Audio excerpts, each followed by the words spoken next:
Hello friends, and you join me again on a little ride, much shorter than the ones we've had recently, and we're running through some tiny villages and hamlets in Cumbria, and this will take us down some very narrow lanes, so there's a bit of a compilation of narrow lanes and even narrower lanes.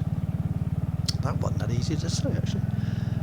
So yes, we're on Spitfire and we're trying out a little device on the instep of my riding boot, and that's a piece of 6mm thick rubber, and the idea of that is to raise my boot slightly on the rear brake pedal side to see if that helps me to rest my foot more on the brake pedal.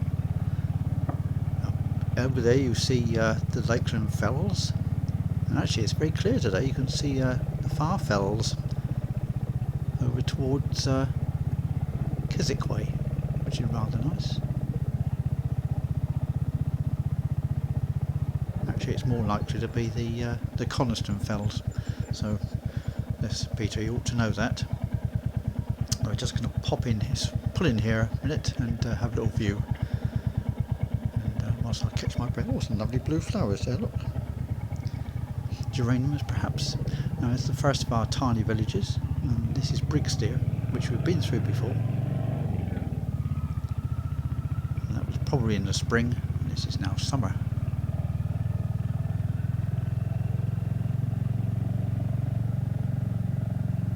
So yes, these are fairly wide lanes, aren't they? There's no problem riding through here at all.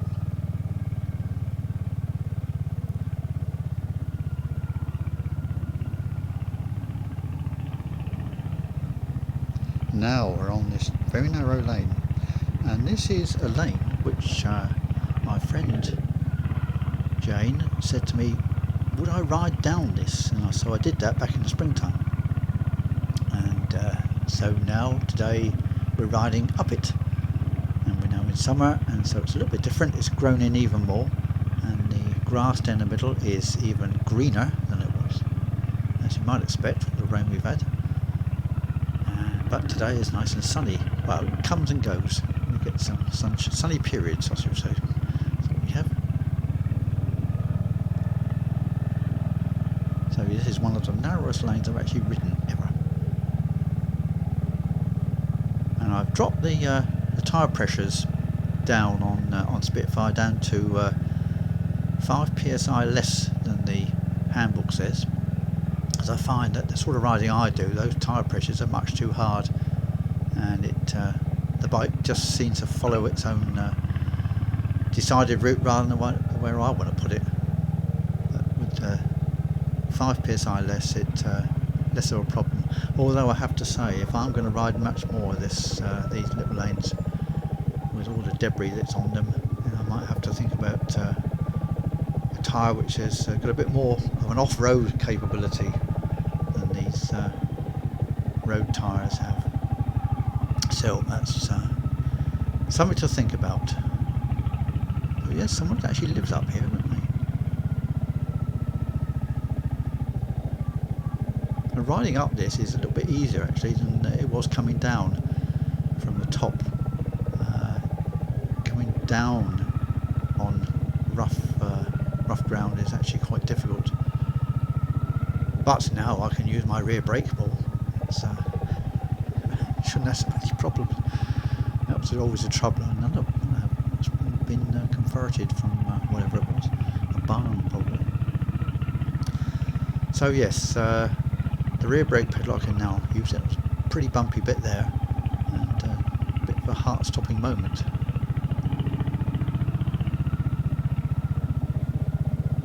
It's not quite the relaxing lane that I like to ride down, I must say.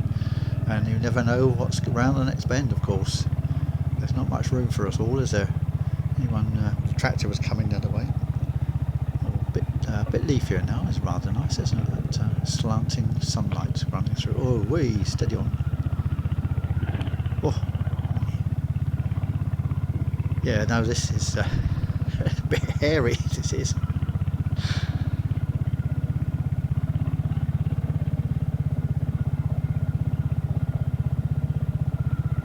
So we did recover, didn't we? We ended up on a heap in the lane.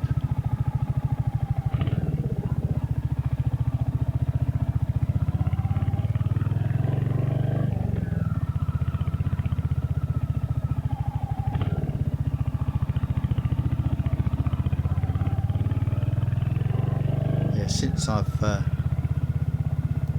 did this ride, when I got back, I thought to myself, right Peter, you can make a more elegant job of sticking a piece of rubber to the underside of your boot. You can modify your footrest, and so you will by now perhaps have seen the modified footrest on the rear brake side for the Hunter. And I must say that since I did it, I've been out riding again, and it's such a difference. Having the rear brake you can really use without having to angle your foot, twist your ankle up and angle your foot across to it. Much more comfortable riding position, and now I feel much more secure that I can actually pop the brake on when we get some really hairy bits and pieces to ride down. Just having to use a front brake, as I tended to do in the past, wasn't the ideal. To balance the front and rear brakes together is much more the ideal, as you all know, of course, being very experienced motorcyclists and cyclists too, I'm sure. It's all a question of balance, isn't it? Whether it's balancing the two wheels, not falling over, or balancing your braking, balancing your speed for the conditions.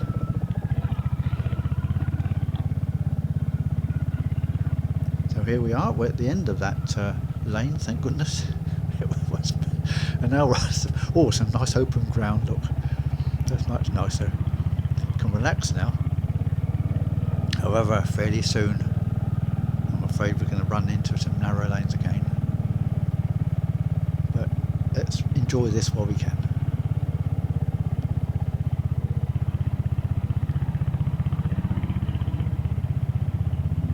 Such delightful little villages. Now normally I ride straight on here. However, today I decided, no, let's take this little lane over to the right hand side and drop down there towards the Lythe Valley, as it's called, and that's the Lythe Valley over there.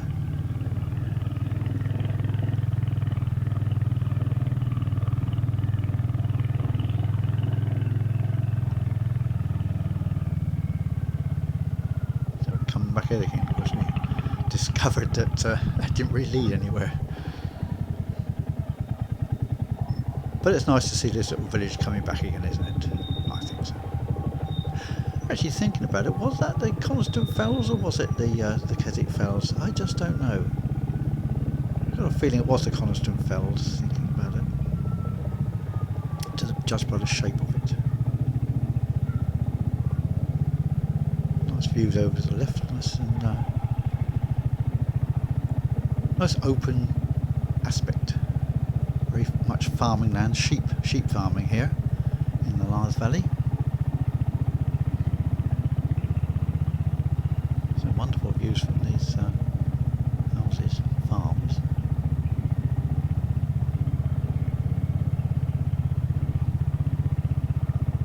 Although we are away from the sea, and I do like to be beside the seaside.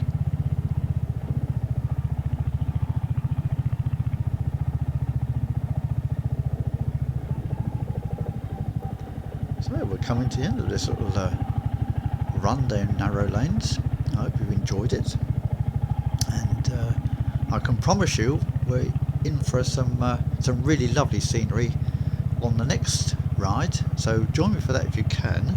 That's up Sedbergh, north of Sedbergh, up to a place called Furbank, and absolutely fabulous views. So bye for now, and hope to see you on that one. Thanks ever so much for watching.